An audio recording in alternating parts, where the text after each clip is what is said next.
This podcast is sponsored by nobody. Hey everybody, this is Tracy Shaffer, Constance in Trading Places, and you're listening to Tommy Throwback Kovac on Splat from the Past. And just like Constance, Tommy will fulfill your fucking needs. Hey dudes, welcome to Splat from the Past, the only 80s themed horror and sci-fi show where things could get totally radical. Now today, I will be welcoming back my good friend Tracy Shaffer. She played Constance in Trading Places, and she's coming back on today. We're going to talk about, she's doing a production of Steel Magnolias at the Cherry Creek Theater in Colorado, August 1st through the 24th.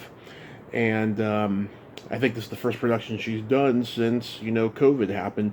So we're going to talk about that and going to ask her how the real estate business is, maybe ask her about some 9/11 reflections, because yesterday was 20 years.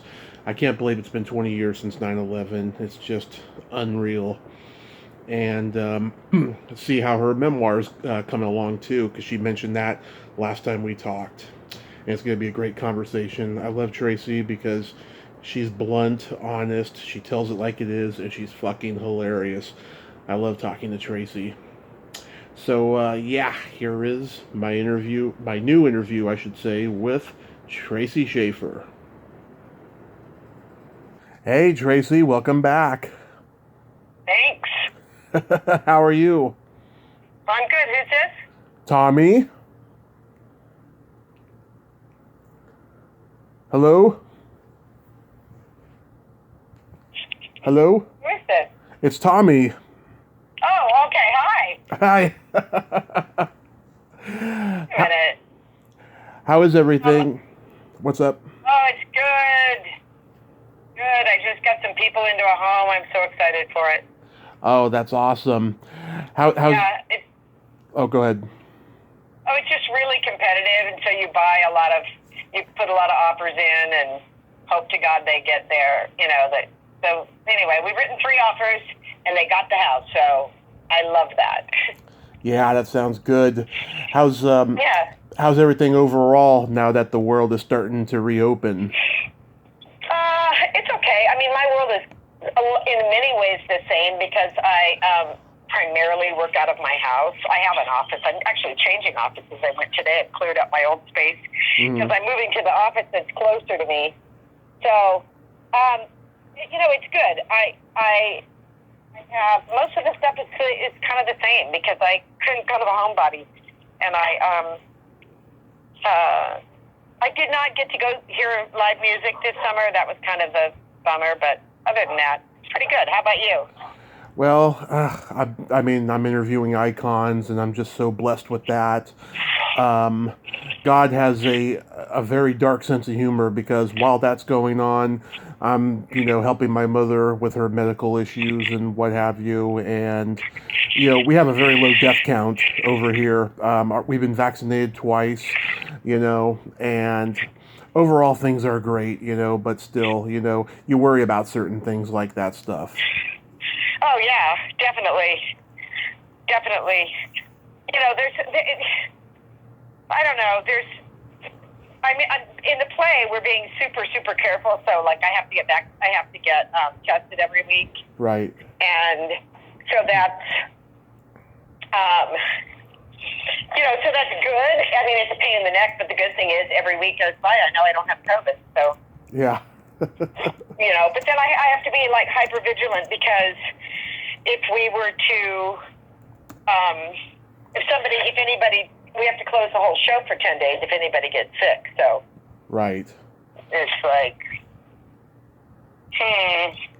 So tell me, you're currently in a production of Steel Magnolias at the Cherry Creek Theater, which will be taking place October 1st through the 24th.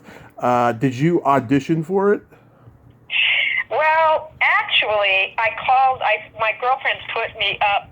Are you recording this? Yes. Oh, okay. I just wanted to double check. My girlfriend, one of my dear friends, who's an exquisite actress, put on Facebook that she was directing this. And I thought, oh my God, I would love to work with her, and how fun would it be to do that show? And I hadn't thought about it, Magnolias or acting or anything. I've been very busy, and I've been very happy, and I've been writing. And so I texted her, and I said, I would love to work with you on this. And she said, give me a self-tape. So I did the self-tape, and I did the call back, and yeah, I auditioned for it like everybody else.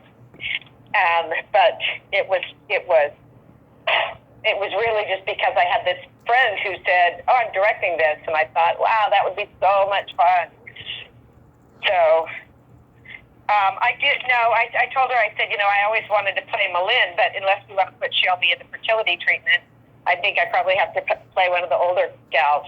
Yeah. And so I'm playing Weezer, which is going to be really, really fun. She's just so fun and so brokenhearted and bitter and funny and other things I can relate to. Yeah, because didn't you do this back in the late 80s with Marion Ross? I did it for a year. I did the national tour, and when we first started out, we did it in Pasadena Playhouse with Ronnie Claire Edwards, Dana Hill, a woman whose name I can't remember. I'm sorry on that, and Barbara Rush and myself. And when you signed on to do that production, you were agreeing, as the actress was agreeing, that they would also do the national tour if the producers selected you. So from that, I did that in I don't remember, a long time ago. Mm-hmm. And then we closed that, and Barbara was definitely on the tour, and she and I had such a great relationship. She and I were both selected to do the tour, and then that's when they added Carol Cook in the role of Weezer, who was hysterical, and Margot Martindale, who was in the New York production, the original production. Margot Martindale was on our tour playing Truvy, and Dawn Hopper who was a musical theater actress out of Chicago, played Annelle, and June Lockhart started the tour with Clary,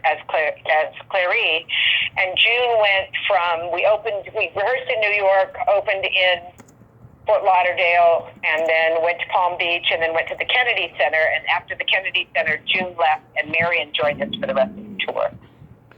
Wow. So it was a year traveling the country, and they were long sit-downs. We were there usually for a month in each city, except for Cleveland. We were there in a week, and I think Cleveland was the only one we were short. So it was fun. We did San Francisco and Detroit and Baltimore and Lauderdale and Palm Beach and LA and Boston. Yeah. It was a blast. Because I talked to June's daughter Ann last year, and I talked to Marion right around the same time, and I mentioned the Steel Magnolias to her and you, and she said, "Oh, Tracy is so beautiful." Oh, no, I love those ladies. I love those. And June and I had a great time. I have a story about both of them. Mm-hmm. When I walked into June's dressing room, it must have been in Palm Beach or in Fort Lauderdale, but it could have been in rehearsals in New York.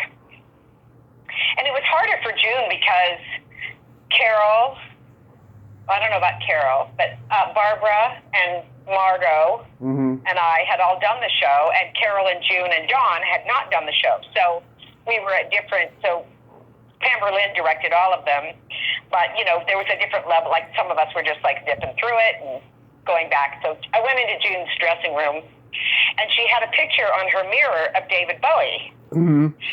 And I thought, oh, my God, I'm going to love this woman. And I said, oh, my God, I can't believe you had the picture. She says, oh, I adore David Bowie. So we had this great conversation about David Bowie. And then I said, I knew she was a political and news junkie. Right. And June had released the Doves at the March on Washington in the 60s and had told me, if you can ever get a press pass, get it. I got a press pass in 1965 from the Racing Forum. and they let me have a pass forever. And she goes, and if you can ever get one, get one. So as I was talking to her, I told her, I said, the Oliver North trial is going to be happening in D.C., I think, when we're playing there. And June said, oh my gosh, we have to go. So June and I, we had a lot of things that happened. We were invited to lunch with the Senate wives, and we went to tour the Senate, and a lot of the people from the George Herbert Walker Bush administration came and saw the show. Everybody who ran the Gulf War. So it was the movie hadn't come out, so it was a big deal, and it was a big hit. And so June and I went to the Oliver North trial, and it was a very warm day, and we went in, and of course, in D.C., they don't look like TV lawyers. They're in wrinkled Brooks Brothers suits in old Washington buildings without air conditioning. Mm-hmm. And so we sat in there, and June was on the aisle, and Oliver North walked in, and he looked at June, and he did a double take, and I started to laugh because I thought, here's Oliver North on trial, and he walks in, and he sees, Lassie's mother. That's kind of a trip. Yeah. So we did that, and then Marion and I, when we were doing San Francisco, she had not been to the Redwood Country, and I said, oh, well, I know the Redwood Country very well. I have family up there. Right. So we had one of the schedules where we could go. I said, actually, there's a really great hotel. It's pretty famous, called the Benbow Inn. I said, we can go up, and we can stay at the Benbow. It's very elegant and lovely, and then we can go to the Redwood, walk through the Richardson Grove on the way back. Right. And so we did that, and spent this beautiful night. It's kind of like a Scottish inn on the river. It's very, very lovely. And then as we came back, we were driving through the Grove, and we saw a campsite, and we had rented a car, and Marion goes, pull over. So we got out, and Marion walks up to these people who are sitting in the campsite in front of their camp, and she comes up like Marion, oh, hi, how are you? I'm sorry, we don't mean to disturb you. And they're sitting there with their jaw open like, Mrs. Cunningham? Yeah. What's Mrs. Cunningham doing here? And she's all friendly, and they're like, Mrs. C? And she's like, yeah. So she talked a little bit. She said, would you mind taking a picture of us in front of your tent? And they said, no, not at all. And I had a Polaroid camera, and so I took a picture of them with Marion and gave it to them, and then they took a picture of us. And so she goes, oh, that's great. And we got back to the cast the next day, and everybody goes, oh, what'd you guys do? And Marion goes, well, we went up to the Redwoods, and we went camping, and there was a bear in the campground, and we almost got eaten. And she went into this whole fabrication. Mm-hmm. And everybody's looking at us, and their jaws are, really? There was a bear? You guys went camping? How didn't you tell us? And blah, blah, blah. And she goes, yeah, I've got the picture here, And then afterwards, she just walked by, and I'm sitting there choking, and she just walked by me, and she just gave me a wink, and was just kind of like, never the wiser. Let them think whatever they want. It was very, very delightful. Yeah, she called me back about 2 hours later after I had done this long podcast with a friend of mine who's not even in show business, and she said to me that I was an absolute gentleman and that she had just the most fun time. And I just, I've had people call me back before and told me that they had fun, but not like that. I mean, that meant a lot to me. That really did. Yeah, and she's so expressive that way. She's lovely, but she's lovely in such an authentic way. Yeah. And that's probably why she's had so much success in her life. Yeah, and in an old school way too, Yes. It's a grace that is. It's sadly not as common as it was, but she certainly hasn't. Yeah, that was just wonderful. My parents were very proud of that interview. I mean, they're proud of all the ones I get, but that one did it for them because Happy Days is such an iconic show. Yes.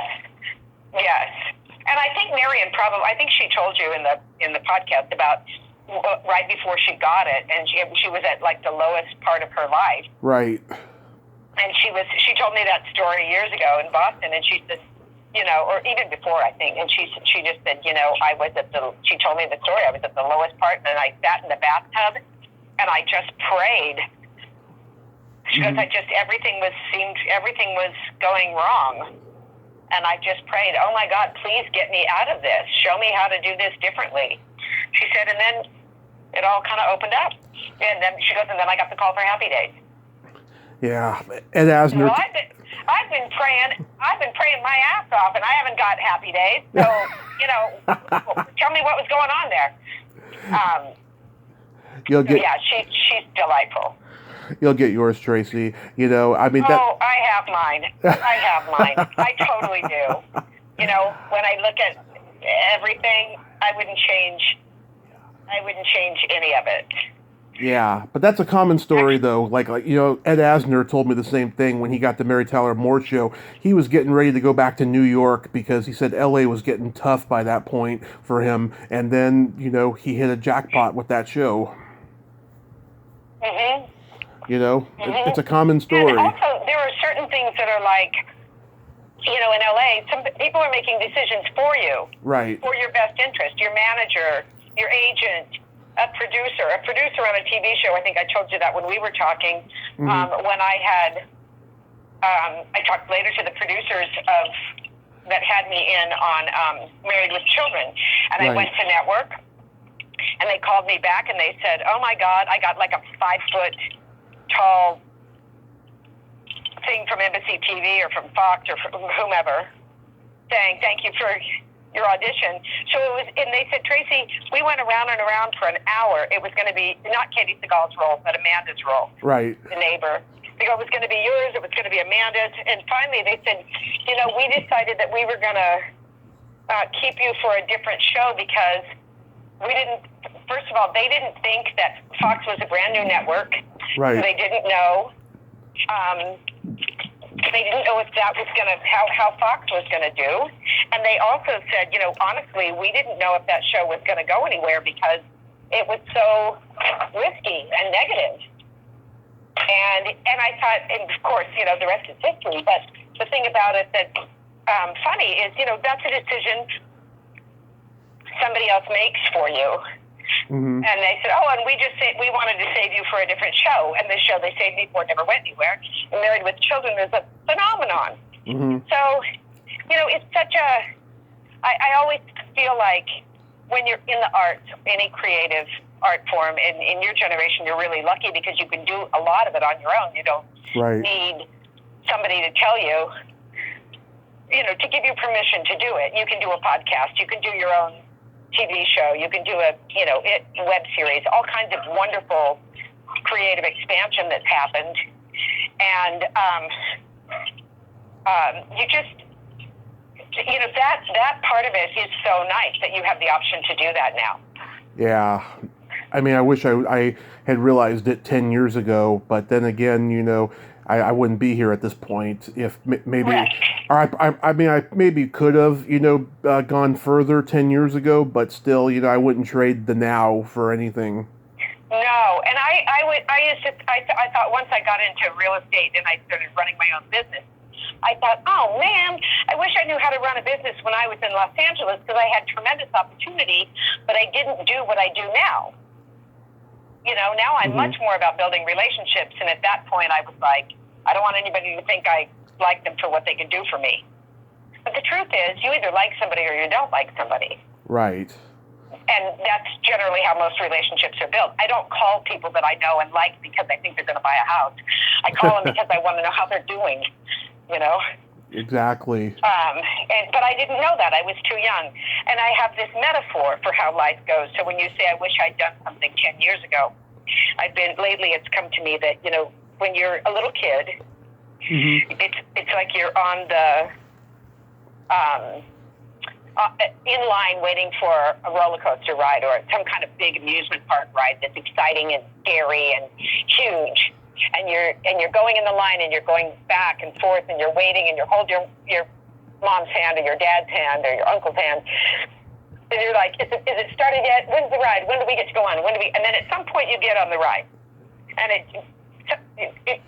it varies. You know, some people, whenever you get on the ride, 15, 25, you get on the ride and all of a sudden you take off and it's turning and it's scary and it's fast and it's doing all these crazy things and you're laughing and you're screaming and you're crying and everything. And then you get toward the end of the ride and you look back and you go, wow, this is not the ride I thought I was getting on.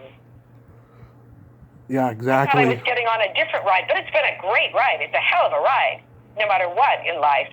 But sometimes the ride that you think you're getting on is not the ride that is the one you're really taking. Exactly. So, you know, if you didn't have the 10, if you had done something 10 years ago, it would have led you different places. It would have led you, it wouldn't be opening up the way it is now. It's just the way it goes. Exactly. I wouldn't have had my car accident after 4 years of drinking and being an idiot, and then, you know, realizing how stupid I was, and then, you know, deciding, you know, life is too short, I'm going to pursue my dream somehow, and here I am. Well, and the thing with drinking and being stupid, I want you to kind of relanguage that a little bit. Mm-hmm. When you have those kind of things that come up in your life, they are there. And it's like almost like a soul challenge, and the soul challenge kind of goes, all right, what's going to win here? The best of you, or this part of you that needs to, the shadow side, what's going to win, the shadow or the light? And when you've got the opportunity to say, oh, I'm really lucky because I found the light before the shadow swallowed me.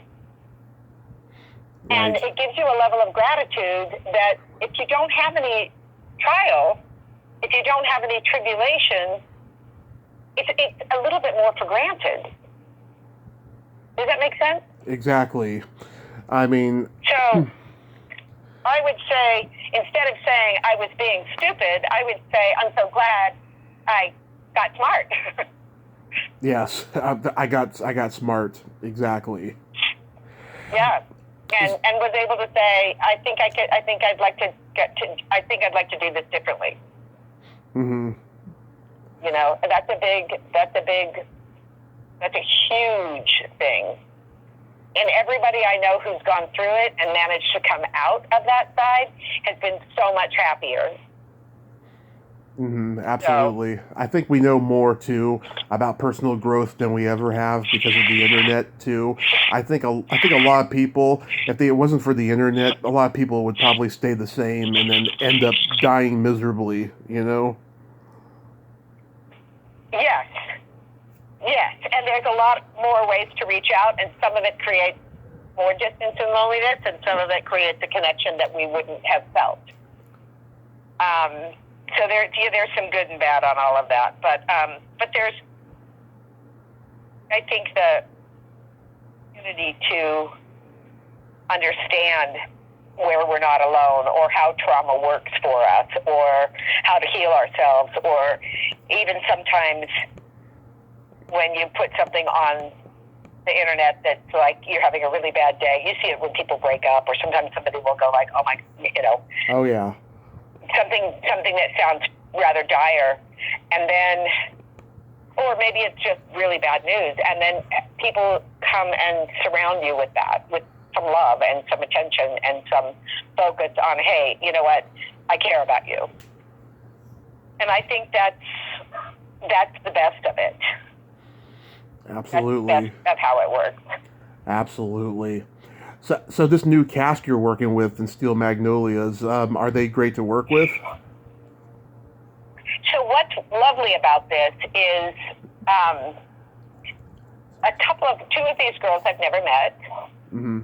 The girl playing Shelby, which is the role I played, and then the girl playing Annelle. So I've never met them. And it's really delightful watching them. I think our Shelby, Erica Mori, is really lovely. Oh, she's so lovely. It's really, really lovely to watch her explore this role. And then the other girls, Suzanne Connors-Neppy, who is playing Malin, right, and Devin James, they're people I would call lobby friends, where we see each other at theater, we see each other in the lobby on opening night, and we enjoy each other's company, and we're always like, yeah, we should get together. And then, of course, it's hard to do that. Right. Everybody's got their stuff, and you try, but you don't. So I'm getting to have a chance to spend time in the room with them and have fun with them, and they're really good. They're really good actresses. And then the girl playing the woman playing Clary, is a very talented actress named Harmon Pardee. And Martha used to get roles that I would audition for here, and I was jealous of her for getting the roles, but she's really, really talented. So you can't be upset about it because she's really talented. So now this is the first time that she and I get to work together.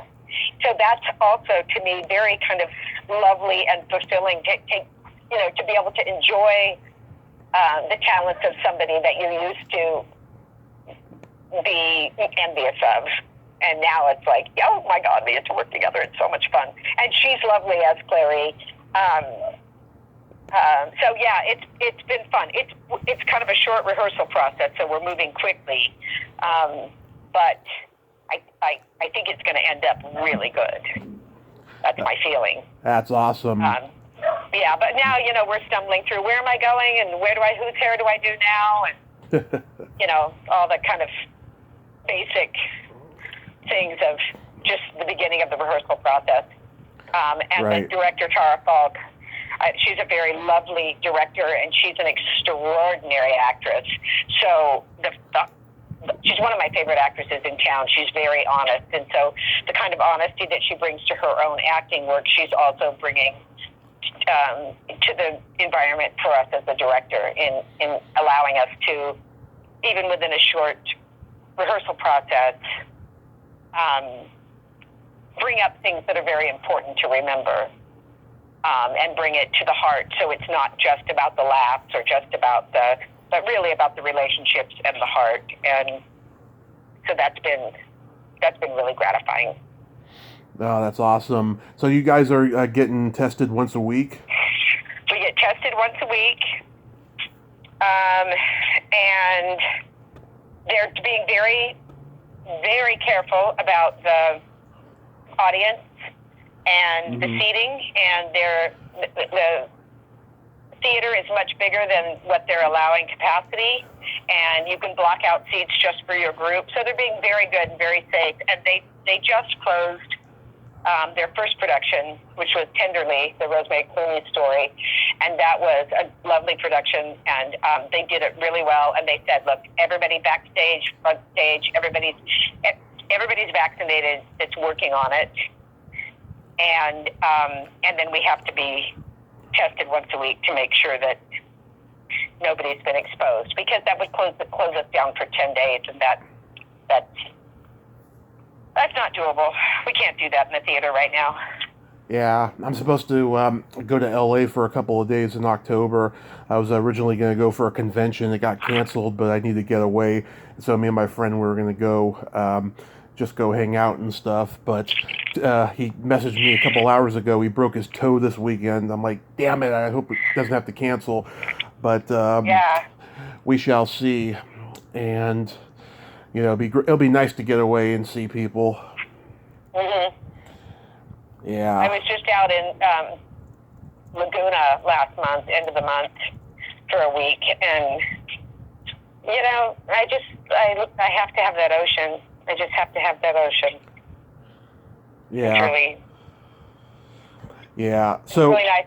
You guys don't have a lot of fires up there in Redding, do you? Oh yeah, we get them every other week during the summertime. Are you on fire now? The smoke from Lake Tahoe. I smelled a little bit of fire earlier today, but no, for like the last week or so, it's been pretty clear. But for like a whole month, it was smoky. I could not go outside because my lungs were compromised when I was in my car accident. If I go outside, I'm having a really bad day after that, Yeah. It was pretty bad. Yeah, I mean, we're looking into moving by early next year at some point. Don't know where. We're thinking of Modesto or something like that. But, yeah, I mean, the fires here, they happen all the time during the summertime. We don't get them in the wintertime. Right. You know, if we got them in the wintertime, the rain would put them out, you know? Yeah. Yeah. No, I just didn't know where we were with the fires now. Last year, it seems like last summer was much, much worse. I mean, yeah, we were on fire here, and you guys had like 10 fires there. Let's see, there's one I remember last October. We were damn sure we were going to evacuate that one, but we didn't. The last time we evacuated was in 2018. Everyone in this county had to evacuate, you know, but fortunately the ones that we had this summer and spring, no one evacuated in this neighborhood at all. Oh, good. Yeah. Good. Yeah, it's hard. It's hard to know. It is. Yeah, I love California and I miss California, but I laugh when I'm out there because everybody talks about traffic and parking. And fires. Yeah, well, we ought to go, so we should leave early because of traffic, and then you say, hey, do you want to meet me there? Everybody's like, is there parking? Yeah. It became a joke. I said to my girlfriend who I was staying with, I said, so everybody talks about parking and traffic, and she goes, yeah, I don't even hear that anymore. I said, let's just see how much it comes up this week. And she lives in Huntington, and it came up like every time I talk to somebody, that would be the thing. Yeah, I'm sorry I'm late. The traffic was... And then I say, well, how was the parking? It was ridiculous. It was very funny. So... Yeah. Yesterday was 20 years, of course, since 9/11 happened. I was curious to know, like, do you remember where you were when 9/11 happened? I do remember where my 9/11 story. My first marriage, I married John David Bland, on 9/11, a long time ago, and and also 9/11 was the day that was my dad's. We had his memorial. Not 9/11 20 years ago, but that was the day we had the memorial. So I woke up that morning, very early in the morning, and I had this little remembrance of John and a little remembrance of my dad. Right. And the night before that, on the 10th, we had gone to the opening of Invesco Field to watch the Broncos play. And it was the first game, and we were in a suite, and one of the friends that was with us in the suite had been a sports news guy for Channel 7, and he was starting the next morning for, I think, the WB on the morning show as a morning anchor. Right. So that night we were sitting in the box and watching the game, and Ed McCaffrey broke his leg. Wow. And I looked at Tom and I said, oh my God, I can't believe, like, you start your news tomorrow morning and it's a sports story. And then the next thing we knew, then we woke up that morning and I had that little kind of laying in bed for a moment, and then I got up and went down for coffee and then took it back up to my bed to write, and Dane came up and said, a plane just hit the trade towers. You know, so it was just from one thing to the next, and then I was like, well, that's now everything. Right. That is now everything. Ed McCaffrey just broke his leg now. Last night it was a big drama and tragedy because it's the Broncos, and now it's a broken leg. And now everything is just completely different. Right. Oh, my God. And then I remember I was doing Cyrano at the Denver Center, and I had to go in that day for a costume fitting. And so I'm there with the rest of the costume designer and the wardrobe, and they're creating the nun's costume for me, and it's probably 15 yards of muslin that they're doing as, you know, they do a mock-up of something, and so they're making this thing, and we're all completely stunned. Nobody knows anything. And then that night we had rehearsal, and our director, Nagel Jackson, called the cast together, and some of the people couldn't get back. They had taken the day off, and Nagel said, and half of our cast was in from New York, and Nagel called us all together, and he said, we could have taken tonight off. Right. And I know that a lot of you are very concerned, and we're all very upset. He said, but in 3 weeks, when we see our audience, they're really going to need us. And this is what art does, and they're really going to need us, so that's why we're having rehearsal tonight. And it was a very beautiful and meaningful speech, and we all just kind of went, yeah, you're right. We will have to carry on here.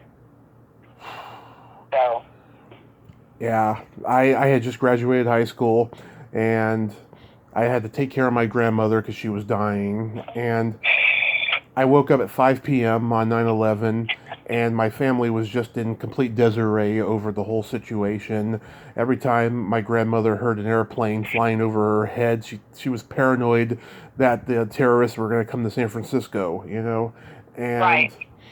she lived another 5 months after 9/11, but I just remember the shock, you know, and my high school had a football game that day that got canceled that I was going to go to. There was just a lot of craziness for about a month. And I remember the 1 year anniversary of 9/11, you know, we saw the memorial where they mentioned the names of every person who died in that thing. And it was just really sad and just shocking to hear every person's name who lost their lives in that whole clusterfuck. It's tremendously shocking. It was just unbelievable. You know, I mean, just all of it, what happened and what it meant, and disbelief and terror and anger, and it's amazing. We really sometimes forget now that it's been so long. Mm-hmm. We forget how it changed the world. It did. It changed it not for the better. No, not for the better. It's not for the better at all. And I think the other thing too that was really unpinned all of us is we did not know what was happening next. We did not know if we were safe in our cities. San Francisco, LA, Seattle, New York, even Denver, because NORAD is in the Springs, and so that would, although you feel like you're safe because you're where the missiles are, at the same time, it's a target. You'd take it out if you were an enemy. But I think that idea that, wow, these people just went to work. Right.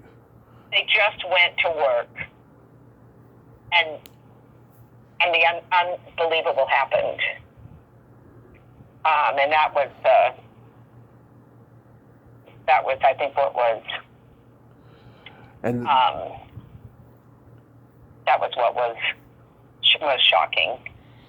And this was before my generation started creating their own content, and for the next decade or so, until the content creation happens, we're all wondering, why the fuck can't we accomplish our dreams? Everything is about money now, you know? Yeah. And I posted all of this, you know, on Facebook yesterday when you know, the 20-year anniversary happened and stuff. And I got so many likes because I just think I nailed it spot on. I mean, that's just what I've observed over the last 20 years, you know, since it happened. And it's just the world's has gotten weirder and weirder. It started getting weird when I started using the internet in 1999. And then after 9/11, it was like at the point of no return. Yeah. Yeah. Well, and you know, when you really look at when you back up in history and you see where you can go back as far as Reagan and see different things all along the way that led up to it. Yeah. And you see, but as far as not so much led up to 9/11 because that's a different timeline, but that whole shift in America about consumption and deregulation and business and money and, you know, greed is good. But it really, really it really changed a lot. Did you see the TV show Billions? No, is that a newer one? It's been on for a couple seasons. It's on, I was watching it on I think HBO Max. And it's It's really good, but it's really scary because you just go, oh my God, we're just awful. We're just awful. We just lost our way. We lost our way. It's all about money. Yeah, I remember Michael Douglas did an interview a couple years ago, and he said he regretted saying that line, "Greed is good" in Wall Street. Yeah. Yeah. Yeah. I guess, in certain, contexts, words do matter. Yes, they do. Yes. And you don't know. This is the thing that's wild is you don't know when you're doing something as an artist. Right. What's going to have a cultural impact? What's going to become part of the lexicon? So like when Saturday Night Live, this is before your time, but because you like old stuff. Yeah. When Steve Martin did that, well, excuse me. Right. He had no idea. That became like a big thing. Or, just those kind of things that you do it, greed is good, or some kind of a thing that makes it into the lexicon of the culture. Mm-hmm. And then you're like, oh, shoot, I didn't know that I don't know that I wanted to do that. Yeah, or can you name one person before John Belushi who said, but no? Yeah. Or it's always something. Yeah, all those catchphrases. I mean, they really put those catchphrases in the lexicon, and you don't really hear people say those nowadays, except for people who were there, maybe, But yeah, exactly. I mean, words can matter in certain contexts, Yeah. Every time I look for a certain actor on Facebook that I want to interview, you always end up being the only mutual friend. Are you kidding me? Yeah, I'm not kidding you. You know a lot of people. I do. Yeah, whether it's Gary Wallace or Conrad Dunn, who I've interviewed both of them, and then this summer I messaged Randy Brooks. I didn't hear back from her, but I saw that she was on your friends list too. I was just like, God, Tracy knows everybody. Do you know Randy Brazen? I don't know who she was prior to that. That's who. Yeah. She was Randy Brooks before that. Brooks. Yeah, that's why I'm like, that's what I was thinking. Yeah. Yeah, she's lovely as well. Who else is that? Yeah, it's very funny. And I think I told you this. Mm-hmm. Funny is who you're dealing with in any given moment. Right. You didn't know at the time you were hanging out at, I can't think of that, Barney's Beanery. You're in Barney's Beanery having a beer, shooting pool with some other friends of yours who are actors, and you don't realize at the time that those people are going on and on and on, and then they become stars. Yeah. And then they become mega stars, and you're like, oh, I hated that guy, or that was like my Barney's Beanery buddy, or yeah. like that. I had a funny thing that happened, I don't know, 5 years ago or so. Well, longer than that now. Uh-huh. I was at the Denver Film Festival, and I saw a movie, and the production credits came up, and it was like Harvey Weinstein, Jerry Weinstein, Richard Middleton. And I was like, Richard Middleton? Is that my Richard Middleton? So I had worked on an independent film as the assistant to the director called Sleep With Me that Rory, I can't remember Rory's last name, directed. And Richard was and I was the assistant to the director, and Richard was the assistant production coordinator. Mm-hmm. So we obviously spent a ton of time together because we were shooting a film, and also because the director's schedule went through me. So anyway, Richard and I became friends. Right. And I was like, and then he went on, at that point, he said, there was a point that he said, listen, Quentin Tarantino had done a cameo on the movie, and he said, and Richard said, Quentin's, a lot of us are talking to his production guy, because he's hiring for his next film. So he goes, I'm going to be doing transportation, but if you want to get on another film, you should talk to, I think the guy's name is Bruno, but I'm making that up. And I said, well, that would be really fun, and I would go on to do that, but I think I'm pregnant, and I don't want to be on a movie set because I will not remember that I'm pregnant, and I will, go out for drinks and smoke cigarettes and do all the things that you're not supposed to do when you're pregnant. And they all went on to work on Pulp Fiction. Right. And I went on to having my first son. And so when I saw this, like, I was like, oh my God, is that my Richard Middleton?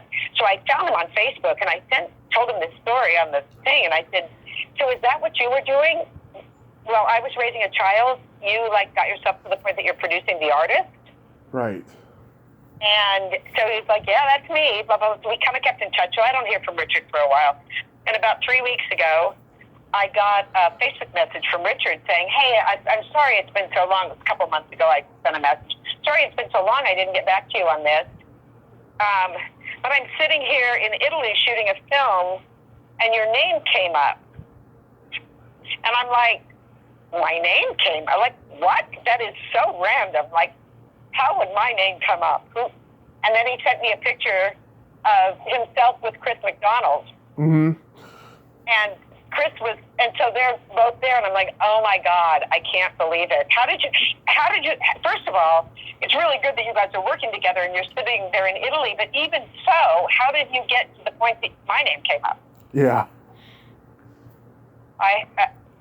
They didn't answer that question. I said, well, I think it's time for you guys to pony up now. Now that you guys are big boys, pony up and give me that overnight success that I've been waiting for.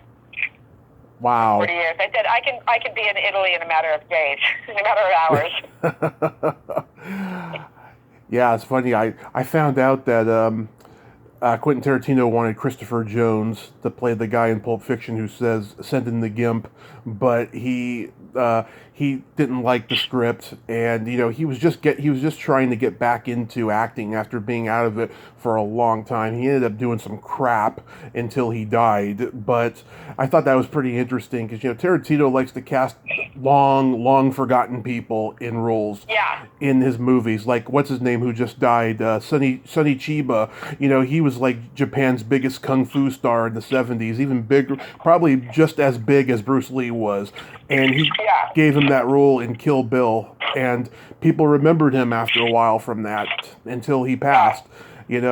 And he gave Rod Taylor a comeback role. He got Rod Taylor out of retirement to do Inglourious Bastards. So it's amazing what he does.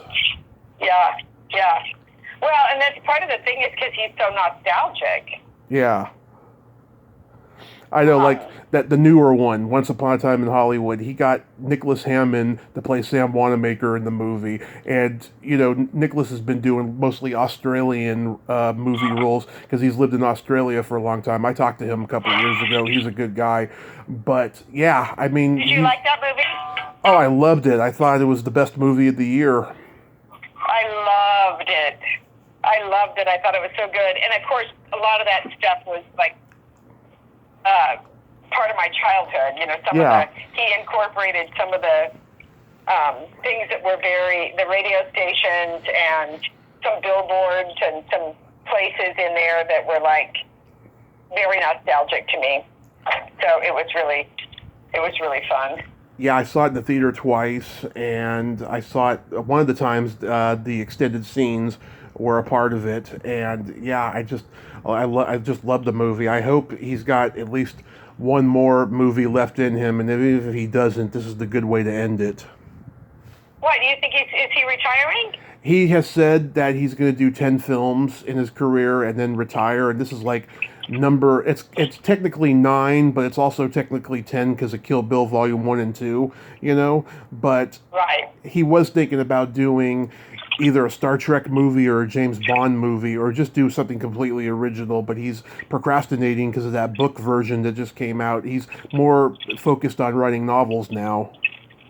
Well, I think that when he gave his Academy Award speech about, like, this was his first original screenplay. Right. And as a solo writer, I don't know how you can be as prolific as Tarantino and then not have another good idea. Right. And one of the things especially, he's just got to figure out what evil person he's going to turn the trope on. Exactly. Because that seems to be the thing. He takes the worst thing, like the Nazis or the Manson family, and turns it on its ear. Yeah, he rewrites history is what he does. Yeah. I love that. I think everyone should rewrite history in movies because we know that that's not what happened, but it should have happened that way because, what happened was tragic. Right? Or we tell the truth and expose the revisionist history that we've been fed all this time. Exactly. And also, even if it's still an unpleasant truth, at least we get some closure out of it. Yes. Yes. Which reminds exactly. Which reminds me, how's your memoir coming along? Because we talked about that last time. It is actually really nice right now because I moved it. I'm putting it together in structure now. Like I've written so much, but it's not all cohesive because I'm not starting from start to finish. But sometime during this, it might have been this winter, before we were fully open, I watched that Hemingway documentary that Ken Burns did. Right. And as I was watching it, I watched a whole bunch of documentaries on writers. Right. And the Hemingway one, I thought, wait a minute. Hemingway wrote about his own life, but he doesn't write memoir. He wrote fiction. Right. Maybe I should write this as fiction. And when I changed the genre from memoir to fiction, it got a lot more fun to write.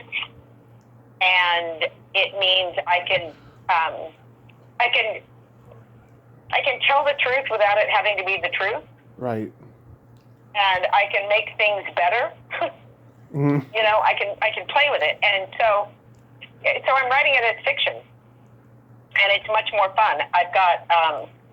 I'm working with a writing coach now. I've been working with a writing coach, but I'm working with a structure coach. And she's kicking my ass, but it's going well. As soon as I open the show, I can get back to writing again. I can't do two things at once because I get really, I'm like a little sponge, and so I would be working on Steel Magnolias and then going, maybe my character's Southern. And then it's like, no, don't mix this up. It's not, stop mixing things up. So I have to be really careful when I'm working that I usually I don't read books. Right. I don't watch movies. Well, that's what I used to do. This time I have to say. Yeah, I was. I'm still reading books and I'm still watching movies. So I guess I'm cheating, but I also am kind of familiar with the play. So. Yeah, I've been working on 2 books since the year began. One is part memoir about my love of cult movies, and I talk about where I was when I saw the movie, what it means to me. I've been taking a break from it since May because I did a lot of crying in the last month that I was writing chapters, and so I want to take a break from crying for right now. I've been crying more in the last year than I have in my life ever because of this pandemic. So I just need to pick what I want to be sad about. So I'm taking a break from it now. I'm going to get back to it at some point. The next couple of months on the podcast is just going to be insane for me. Because what I was doing was, I was doing 3 or 4 interviews a week. And then on my days off from it, I was writing the book. And then it got to a point where people who were not available to talk to me before became available. And pretty soon I was doing 8 a week again this summer. So taking a break from that is really beneficiary right now. And then the other one is just a trivia book I wrote about one of my favorite bands, the Bangles. Oh, I remember the Bangles. Yes, I love them. I think that two things. I was going to say, I really am glad that you're writing and that you're writing a book. But especially this one that has great meaning for you. Right. And I think that crying is a really good thing that we don't do enough of. I agree. And I had to, because I think that when you're able to say, wow, this is really, really sad, this is heartbreaking, until you can really live that without getting locked into it and mired into it, Right. like rewriting the, like dwelling on things that are, the difference between being compassionate and have your heart open versus kind of monkey mind chatter, reliving your story of how sad everything is. That's a different thing. I'm not talking about that. Right. I'm not talking about living as a victim. I'm talking about living as a fully alive human that has an open heart and compassion. Right. And you're really able to sit through it and really live with the sadness. Then from that point, it's easier to go forward and kind of decide if it's this sad, Mm-hmm. then how would I like to contribute to the world in my time here? Right. And you have that opportunity, but it's coming from a place then of understanding, how do I bring more joy? I mean, I had a sad year this year. I moved, sold the old house, the boys moved out, moved into where I'm living now. And in that, I had to go through everybody that died stuff, and it was much more of a process than I would have anticipated. It wasn't just packing boxes. And Mm-hmm. And so when I got into the new house, and so this winter, Mm-hmm. I was very, very introverted and I was really doing a lot of work, a lot of deep work, and I wasn't working a whole lot in real estate. I wasn't able to write a lot. I was journaling and just kind of walking and being quiet and understanding that that's what this season needs from me right now. I really need to cry, and I really need to let the transition from one point of my life become a transformation. Right. Well, And I'm so glad I did, because, and I did the same thing with the memoir when I was writing it as a memoir. There were times there that I took a year off of writing anything on that book, because it was too much for me. And to really tell the story, I had to actually go back and feel it. But I didn't want the book to be about me processing the feelings.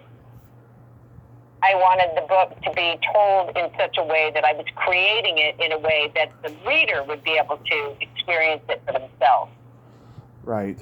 And so you have to go through that process where you allow yourself to cry and heal and be okay. And then you've got a little bit of distance. And then when you come back to the writing, you're coming as a creator, not so much as as a creative observer or witness to life itself, rather than kind of a more self-indulgent way of writing. Exactly. And you have to be connected to it. You can't be distant from it. So No. that's what I was finding. I was either getting too emotionally involved, or I was writing with my hand out, so it was, away from me. And I thought, well, wait a minute, take the time to just heal, and then you can write it from the inside, from the gut, but from a point of being more whole around it. Right. I mean, there's stuff in the book that that I've never told anybody that I was revealing in there and stuff. And this is not just there's not just sad stuff. There's a lot of humor, because of my comedy background. I put, some graphic sex stories in there that are related to the movie and stuff, just, to make people laugh. It's going to be full Right. of humor, and there's going to be some sadness in there because, I've had, a sad journey, but also there's been a lot of happy stuff in it too as well. Right. And also a reader, anybody with storytelling, it's that hero's journey. You've got to go through the valley to come out the other side. And we'll go with you down that as long as we rise back up with you. That's what makes a good story. And it doesn't have to be that you triumph. Like any story structure can be one of 26 ways. But Right. you... And I had the same thing where a lot of what I was writing was some of the sad parts. And then I had to say, okay, well, I'm not writing a journal about alcohol. I'm not writing a journal about Drugs. I'm not writing. I'm writing a love story, really. I'm writing a love story is really what it comes down to. And having to say, if some of this can't be funny, it's not a widow's journey, it's not a grief novel. It's not an alcohol novel. It's a kind of a, here's what the ride is. Here's what my ride was. And so when I started to be able to see it that way, and then be able to say, well, God, I can't just write about all that awful stuff. I have to, if you don't love the guy that leaves, then you don't care when he leaves. Right. Right? It's just like, and I felt that when I played Shelby, and this is what I really like about the girl who's doing it now, is I thought, if you watch Steel Magnolias, and when we were doing it, there was no movie, so nobody knew the story, and nobody saw these iconic people playing it, and the movie is very different, and I don't think it's nearly as powerful as the play. But when I watched Julia Roberts, I thought, and there were some problems I have with the movie that I think I can lay on the director, what I would say they were directorial choices. When I watched Julia Roberts, when I saw the way I did it, my feeling was, if she's just the prettiest girl in town, if she's just somebody's daughter, and she has a baby and her kidney transplant fails and she dies, that's sad for the people that know her and for the town. Right. But if you have a girl who is actually totally fine with her situation and really is connected and hears everybody else's situation, hey, you know what? You should buy the radio station. You know what? You should get together with so-and-so. If you have a Shelby that's about other people and not about herself, then everybody cries because we feel like the world lost something really good. Right. And so the humor, our humor and our ability to hear and see and value other people is, I believe, that's what connects us. Absolutely. That's what creates that commonality, is that, oh, wow, that it's not, so if you say to somebody, so you're in a different place because you're younger and you've had some things that you've gone through. Right. And I'm older and I have some things that I've gone through. And I told my voice this, that, losing your dad at the time you did was awful and tragic, and I can't even imagine what you've been through.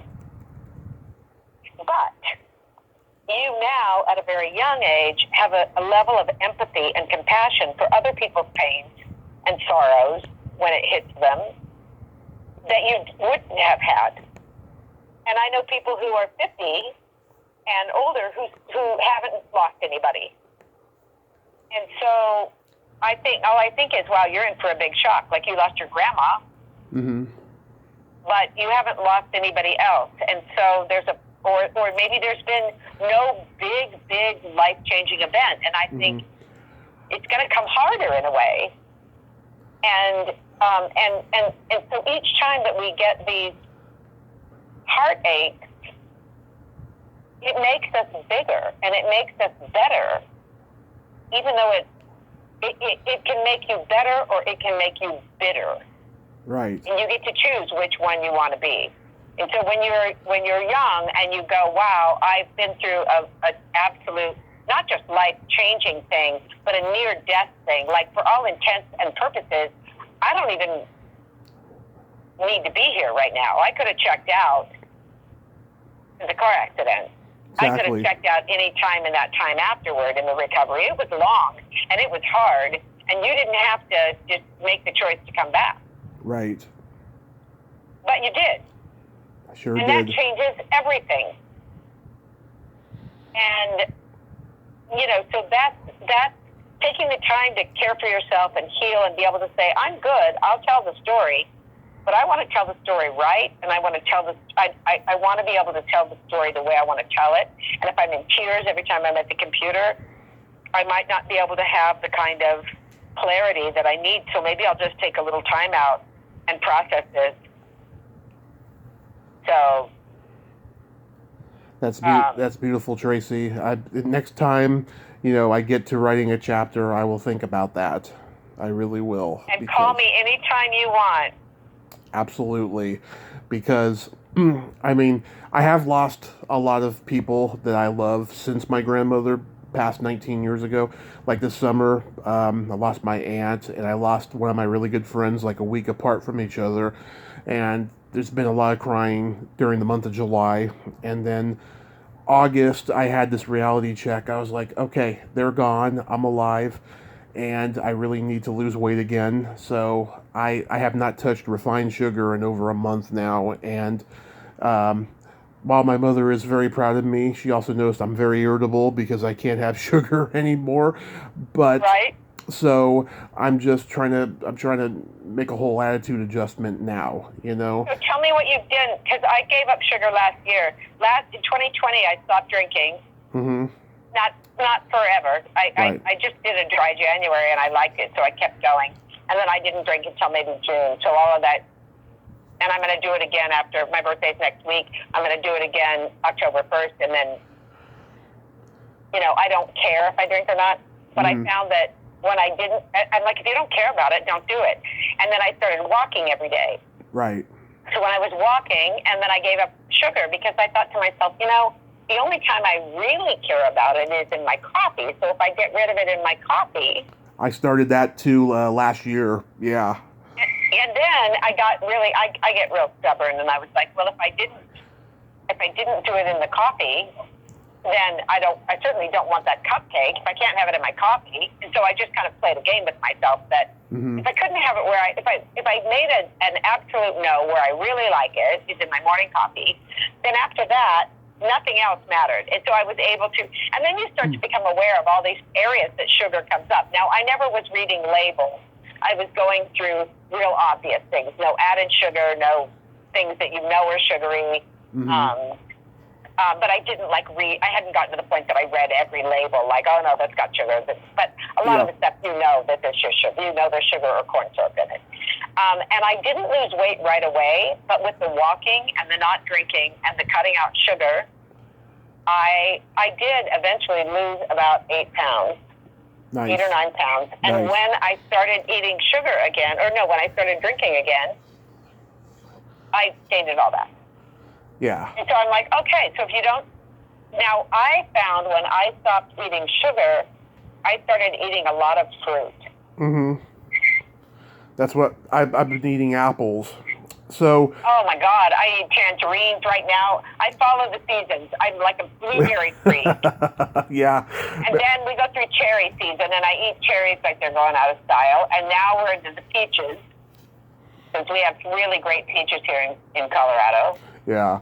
And so I follow the fruit, and I realize that, and then those little tangerine, those cuties, I find that, I know it's sugar, blah, blah, blah, but I don't care about that part of it. It's fruit, and I eat the fruit. I don't drink the juice. I like apples a lot, but I started expanding beyond apples. Right. So apples are something like I eat an apple every day. Yeah. So I just like them. So in 2006, I found out I had to lose weight because the cholesterol was attacking my heart. I'd just been overweight my whole life. So my doctor gave me a nutritionist. The nutritionist put me on a 1,900 calorie a day diet. And so my routine was the same every day. I was working night shift at Long's Drugs, and I would work from 7 to 11 p.m. And what I would do is I would sleep during the day, get up at 4, go to Subway, buy 2 sandwiches because they had the 2 sandwiches for $5 in those days.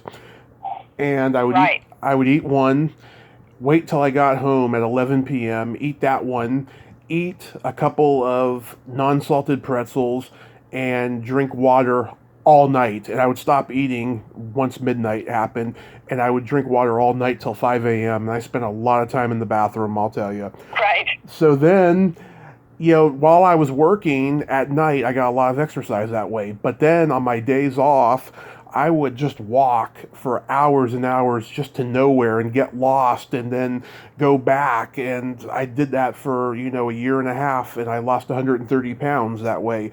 And I was 24, 23 years old, and I could do that. But now, because I have metal in my leg and I'm 38, I can't exercise like I used to. So in 2019, I went to the doctor. The doctor said my blood sugar was a little high.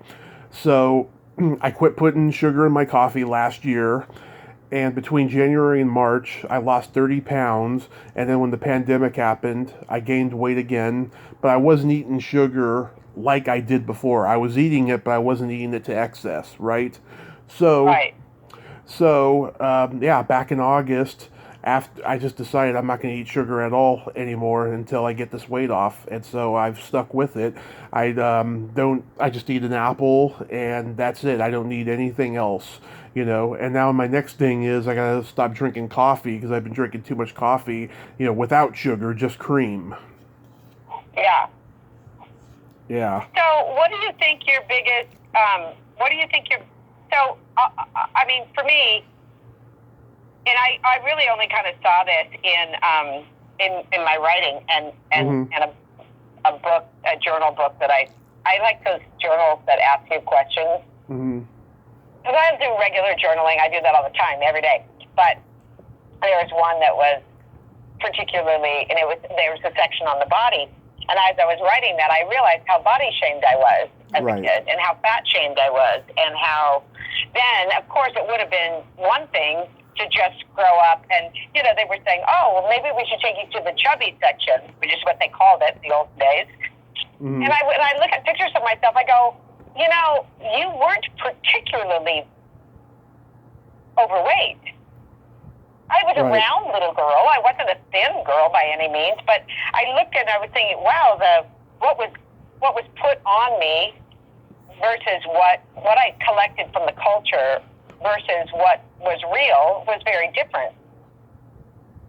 And I started looking at that, and then I remember when I was moving to New York, mm-hmm. then of course I grow up and I become an actress in Hollywood, and I'm already thin.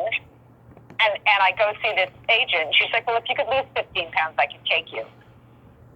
And I'm thinking, I weigh 115 and I'm 5'6". I can't weigh 100 pounds. It doesn't work for me. I'm sorry. It doesn't work for me. But the more they would tell me to lose weight, the more angry I got. Right. Because I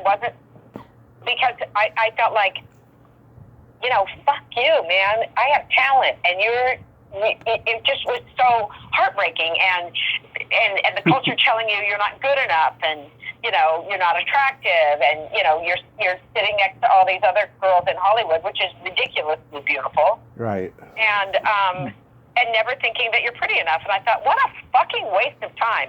And I remember one time I was on a when I went to move to New York, I asked my dad if he would help me financially, because I decided to move, and I moved a month later. Mm-hmm. And my dad said, well, I'll help you. I'll give you this. I don't even remember how much it was, but I'll give you this much money if you can lose 10 pounds before you go. Oh. Or 15 or whatever. Yeah. So I'm working at a restaurant 2 shifts to make money to go to New York in 3 weeks. Uh-huh. I'm in between working out. I'm taking diet pills. I'm starving myself. I'm hating myself because I'm feeling that this is not unconditional love. This is conditional. Mm-hmm.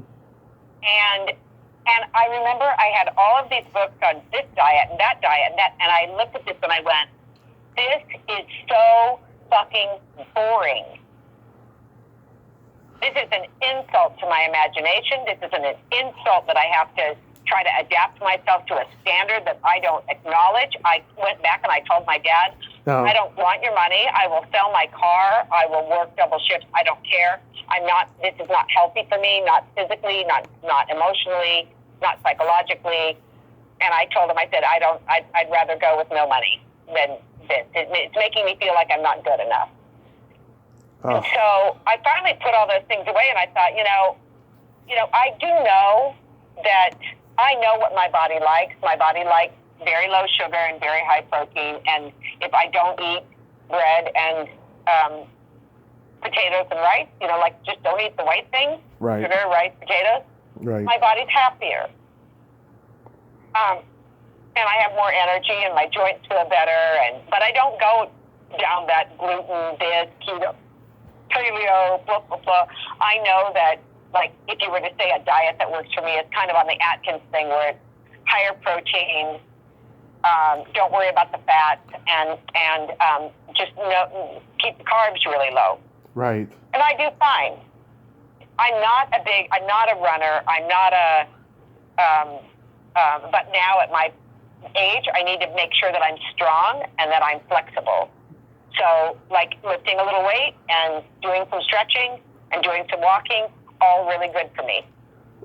So I think the thing that I would say is, when you get your brain Mm-hmm.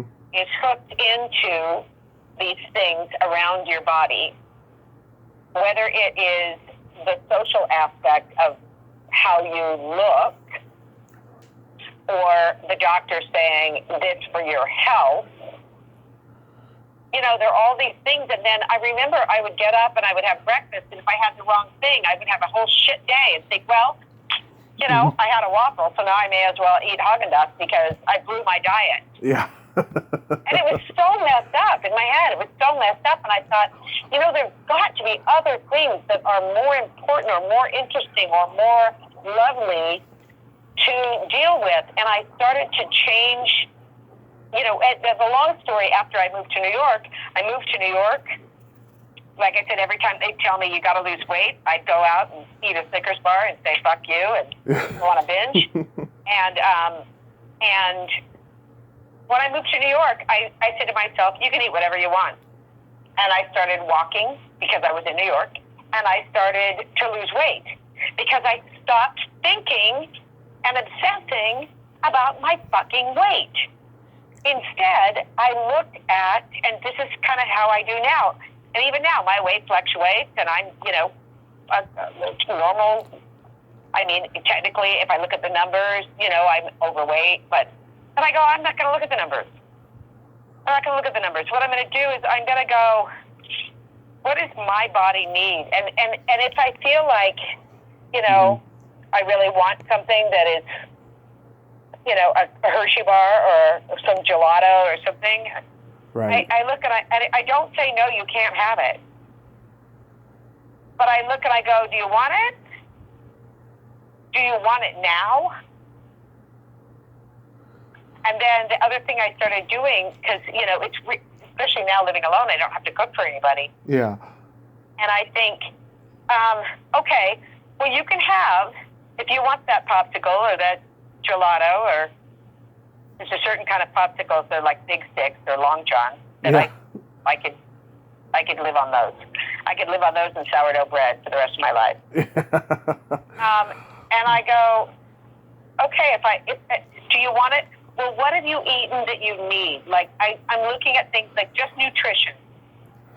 Right. Not trying to make games, because I believe that we do with food the same thing we do with alcohol. And I don't know if you went to any 12-step things, but there's such great wisdom there. And one of the things about it is, one of the things they talk about in the program is that whole idea of we always have these ways that we want to do a workaround. Like, Right. well, I can't drink. But if it's my birthday and I'm facing east and I'm in and the sun is at a 90-degree angle and I have an eagle feather up my ass, then it's okay. Like, we want to make all these rules. But meanwhile, we're still obsessing about it, whether we're obsessing about having a drink or not having a drink, about eating food or not having food. And the thing was, to me, I want to get over that obsession in my head. I want to live in a happy, healthy way in my head, in my heart. Because then everything else follows. Right. And that, I read this book by Michael Singer called The Untethered Soul, and it really talks about, there's this one great metaphor. If you haven't read it, it's such a wonderful, wonderful book. And I would say it's not really a self-help book, but it kind of is, but it's not really. And Right. And one of the things he talks about is, how, let's say you get a thorn in your arm, and it makes a wound, and it starts to be infected, and then it hurts. So then we start to wear a Band-Aid around it, and then we start to not do things. We build all these things, and we build a whole contraption, like this whole cage around our arms so that nobody touches our arm. And because, you've got all these elaborate things. Well, I can't do that, and I really can't go on a date because somebody might touch my arm. Yeah. So we start doing all these things around that wound because wouldn't it be easier to just take the thorn out? Yeah. And I was like, oh, wow, yeah.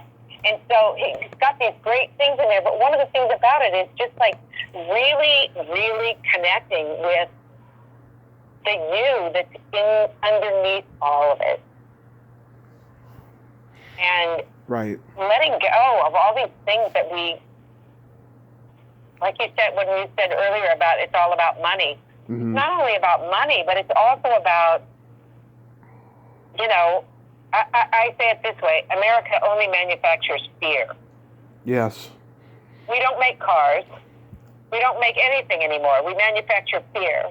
Because if I can give you fear, then I can sell you the antidote for the fear. That you're okay, but you're not as okay as you would be if you had a Tesla. You're not as okay as you would be. You're kind of shitty because you weigh too much. You're kind of crappy because you don't have enough money. Nobody really loves you because you have upset stomach. Yeah. Like it's all this stuff. So if we can't sell you fear and lack, then we can't sell you whatever you use to fill that. And so we do it with work, we do it with food, we do it with sex, we do it with shopping, we do it with alcohol and drugs and everything. We do it with gossip. We do everything we can to fill the void. And the void is where the magic is. The void is where God lives, however you define God. The void is where the mystery of life is. So, but we're just a nation of fucked up addicts looking for the next shiny thing. Mm-hmm. And that was the greatest part about 2020 is, the whole world just unplugged.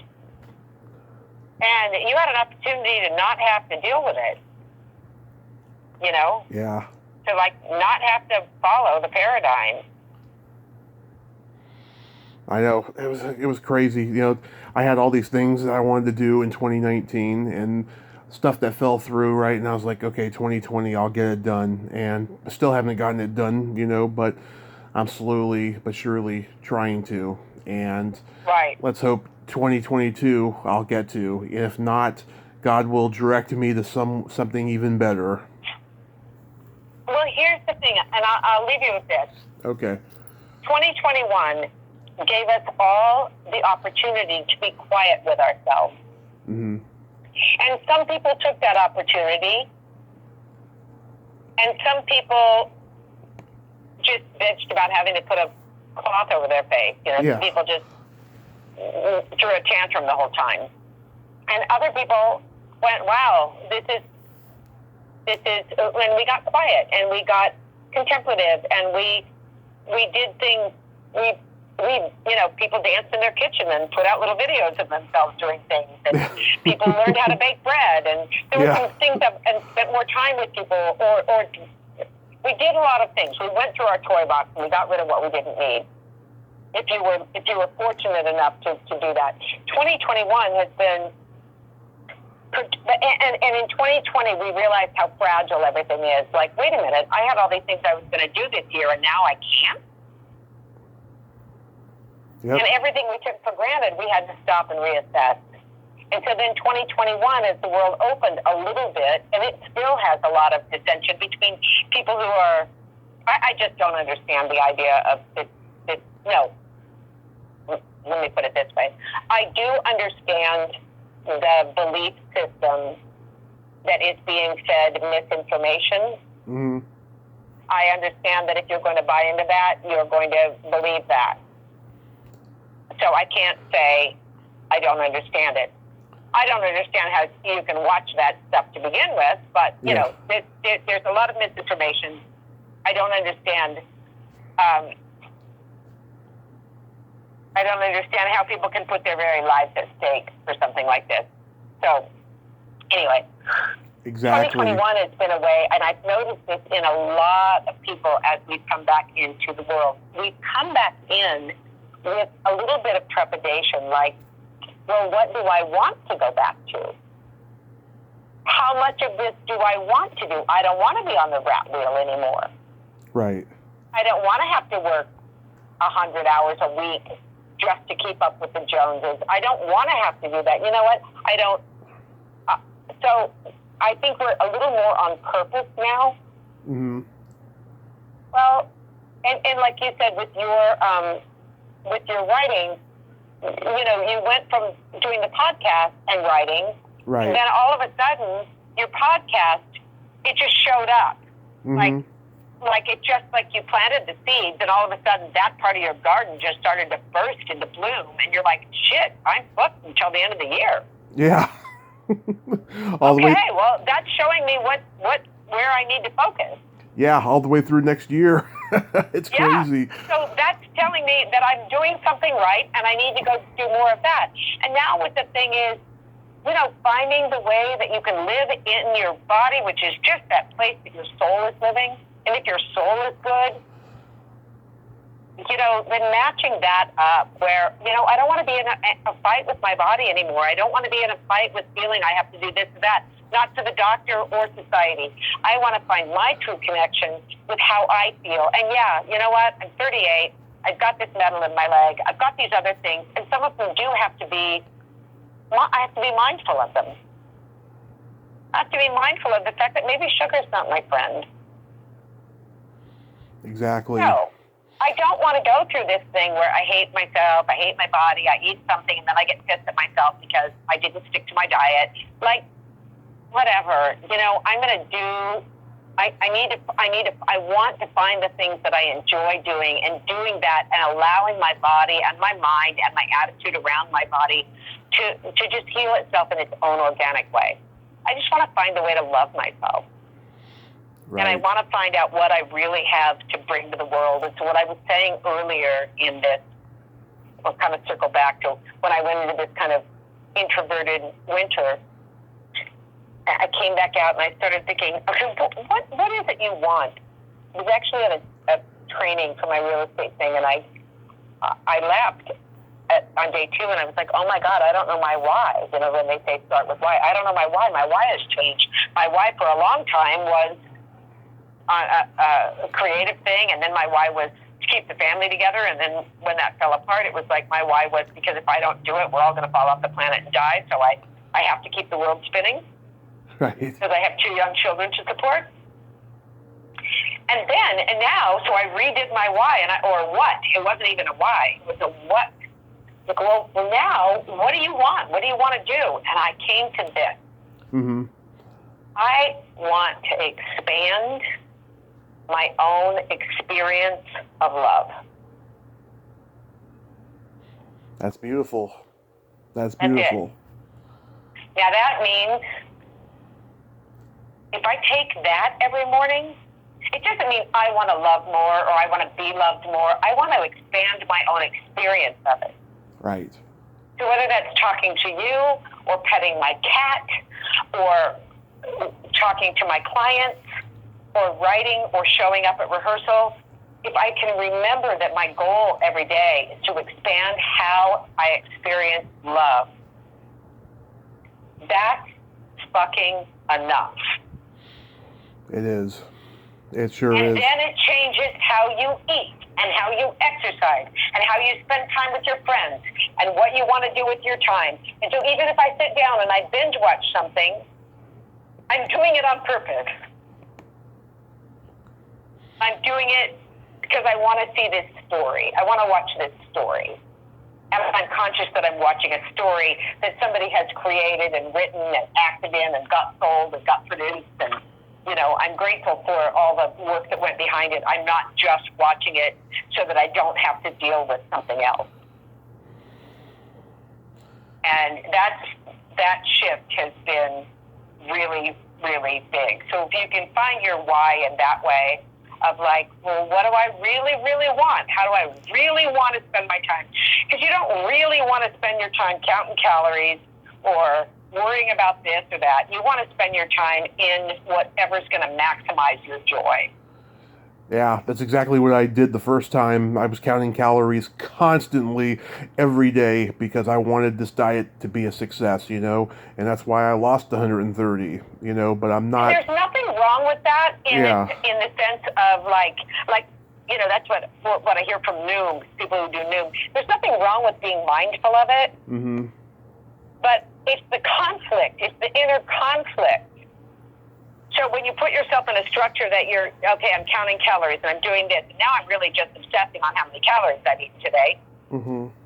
instead of emotional eating to not feel what I want, what I'm feeling, which is why we normally do most of the things we do, is we just don't want to feel what we're actually feeling. Instead, being able to go, all right, I'm going to feel what I feel, and I'm going to, how do I find that balance? How do I not be in conflict with myself? So, that's kind of what I found, and the biggest part of it was, how do I just not be in conflict with myself? That is just well put, Tracy. Very well put. I was curious, really quickly, do you have any birthday plans coming up? I do, actually. I told so I give great parties. Uh-huh. And a couple weeks, I guess last one, I missed my sons and their friends because I got to know a lot of their friends. Right. And so I told the boys, I said, round up the usual suspects, we're having a party. And last month, I only invited 2 of my friends. Mm-hmm. And I picked them so that I picked the friends who I knew could vibe with what might be happening with the kids here. Mm-hmm. The music and whatever, Yeah. And I invited the right friends, and we had a blast. And then I told the boys, I said, you know what? We have to do a birthday party. You guys have to give me a surprise party. And they said, okay. And I told one of my best friends. So then what I did was, I'm going to be in rehearsal until 5 o'clock. Mm-hmm. So I have one of my best friends, and today I just sent out an email, and I said, I was going to be fancy and do Evite, and but I gave up fancy last year. So next Saturday, come to my house, bring something or don't bring something, show up or don't show up, wear clothes, don't wear clothes, I don't care. Mm-hmm. Just surprise me one way or the, And so I'm going to have a party in my backyard. Awesome. Yep. And my girlfriend today said, well, what do you want to eat? How do we want to do food? And I said, you know what? Every time I have a party, I make way too much food. And then I have all this food, and then I throw it away. And then I'm so, frugal. I go, God damn it. That's $200 worth of brats nobody ate, Yeah. So I've got all these brats in my...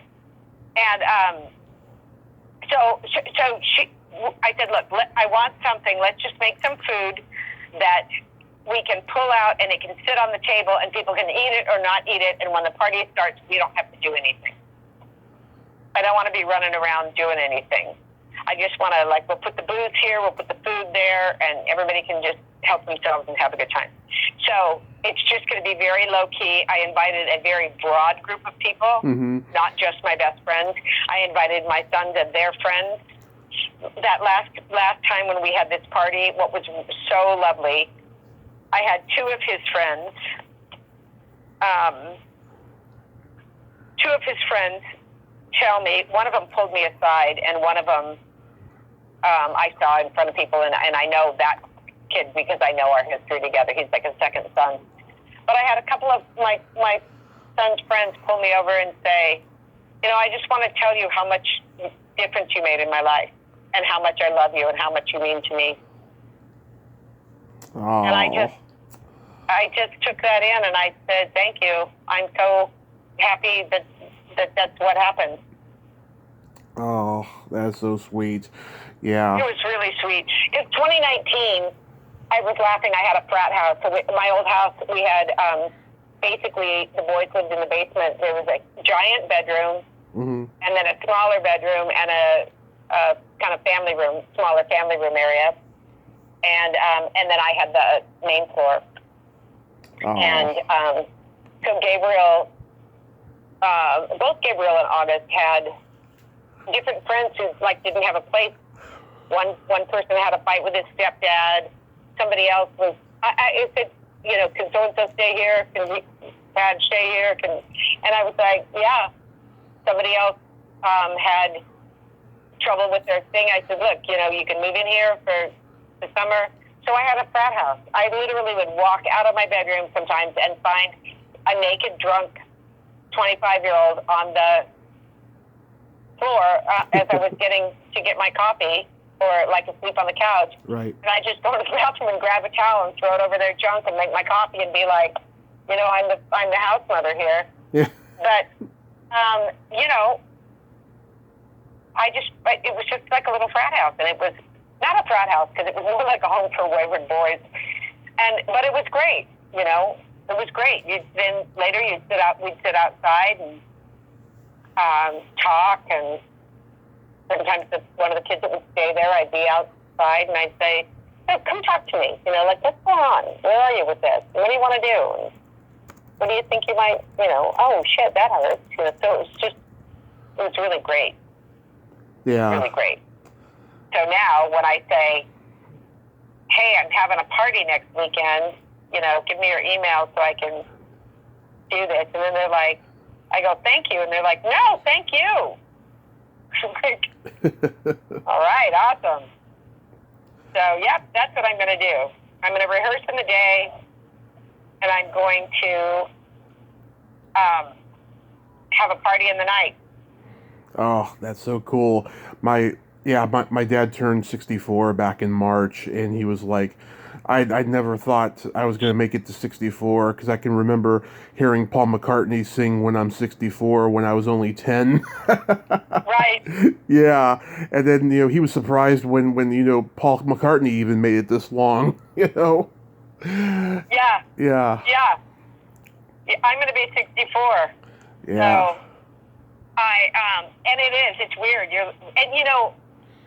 What's weird is, I really truly believe, at one time I thought, oh my God, I'm as old as I've always been. You mean emotionally? No, because when I was little, I remember feeling older than my friends. Oh, yeah. And then at certain points, and when I started as an actress, people were like, well, your voice is so much deeper and more mature than how you look.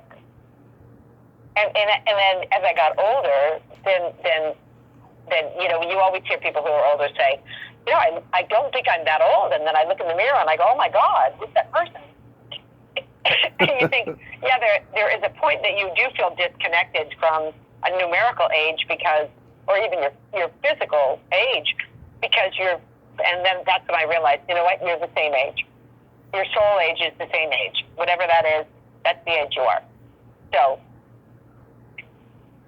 you're kind of living in a body that's aging, Mm-hmm. in the same soul space. So, yep, that's my stuff. I have a couple jokes for you. Okay. What do you call a boy that doesn't masturbate? I don't know. A liar. That's good. Yeah, I told that one to an actress, and she was like, I have 3 brothers and 2 sons. You can't bullshit a bullshitter. Right? Yeah. Okay, what's your second one? Yeah, I do it twice a day. Anyways, whether you need to or not. Whether I need to or not, yes. Did you hear about the guy who died of a Viagra overdose?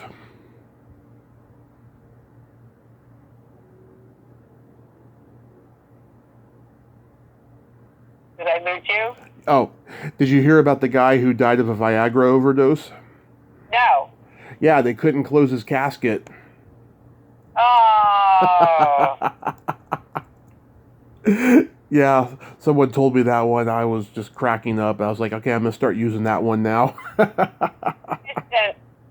sent me one that said, what do you call a little person escaping from jail by scaling down a wall? What? a little condescending. That's good. That's good. Pretty good, huh? Yeah, I never heard that one. That's great. I had neither. Oh my God, I had neither. that's like a brand new original joke. I love that. I'm like, yeah. And their dad was the king of, probably the inventor of dad jokes. So they had always the dad joke. Uh-huh. And Dane thought it was really funny. Mm-hmm. And they were all boys, so they were all laughing at the dad jokes. And the guys grew up, the boys grew up, and as we all grew up, and they have good senses of humor and stuff. Mm-hmm. I remember the day that, I think Gabriel, because Gabriel has this thing when we were all together, he goes, I only will laugh 3 times at what you say, Mom. Yeah. So then in 2020, they put a thing on the refrigerator so they could do a hash mark and how many times I made them laugh. And then after a while, Gabe goes, I give up. You're funnier than I thought. You're actually a lot funnier than Dad ever was. I said, yeah, but now you're 22. Yeah. When you were 8, Dad was hysterical. And now, my wit, now you understand why I was actually funnier than your dad. Exactly. My dad, he's always been the raunchy guy. And my stepdad, who passed away last Halloween, he was much more darker. I mean, he did raunch too, but he was more of a dark guy. And I didn't even really know I had that dark of a sense of humor until my mom started going out with him. But yeah, so I've always had that counterbalance of a sense of humor, Yeah, I mean, my whole family's funny. Yeah. Oh my God. It's so fun. And I know your mom must feel this way. It's so fun. Mm-hmm. You start to be able to relate to your kids. And I know also to your parents, because I did the same thing with my mom and my dad. Right. I was fortunate to have good relationships with my parents once I became an adult, mm-hmm. and to be able to appreciate one another as adults. And you never completely lose the child-parent relationship, but you adapt. And so I was grateful, and really grateful that that's happened with me and my boys. Is that you like each other, and you think you're funny, and you know how to make that transition, and you get to and to really appreciate who your child is, or who your mom is, or who your dad is, and like, mm-hmm. oh my God, they made me laugh. And I remember in the middle of crying over some of the stuff that was so difficult that we were going through. And when I thought, I remember a clear moment of going, how am I going to recover this? I am a brokenhearted, terrified single mother. I don't want my boys to remember that. Right. So what's going to be the counterbalance? And I thought, okay, we have to travel. We have to have some laughs. I have to make it fun. And so that when they start laughing at my jokes, I go, okay, I won. Life tried to make it too sad, and I won. So you make me laugh every day on Facebook with certain things you post, and I'm sure I do the same for you. You do. And that's good. I like talking to you, and I forget, and you've got this charming way of making me forget that this could be for anybody else's consumption. But I hope that's a good thing. you are delightful and really human and very open-hearted and authentic, and I love that. Thank you, Tracy. Likewise. And congrats on selling that house to that couple that you brought up. Oh, my God. It's so great. Yes. I literally was driving today thinking, I really would like them to be in this house. And then I got the call a couple hours later going, they got the house. We're taking your offer. And I was like, well, that's just so fucking great. Yeah. So great. So you should come to Denver and go to Meow Wolf. Well, I'll go to Denver in the future. I wish I could come to see you perform in Steel Magnolias, but... No, there's a lot more to do in Denver than coming to see me in Steel Magnolias. I know, I'm just saying. But go ahead. It's really cheap. You can fly in and out to California. Right. And I could do it for $120. Exactly. So, on Southwest. all of Southwest. And so you come out. We're just opening our new Meow Wolf Convergence Station. It's awesome. There's great stuff to do. So let me know when you decide to do that. And you take great care of yourself, my friend, and just love yourself. Absolutely, and I'll give you my cell phone number. This is my landline. I'll give you my cell phone in Messenger. And okay, great. Like I said, break a leg. Well, you can text it to me. Yes, text it to you. And break a leg when you're up there. And be safe. And have a great night. Have yourself a great night. I'm gonna. Hopefully, we'll make people laugh and feel, and they'll be glad to be together. And I won't bump into the furniture. All right, Tracy. You have a great night. Thank you. You too. Okay. Bye-bye. Bye.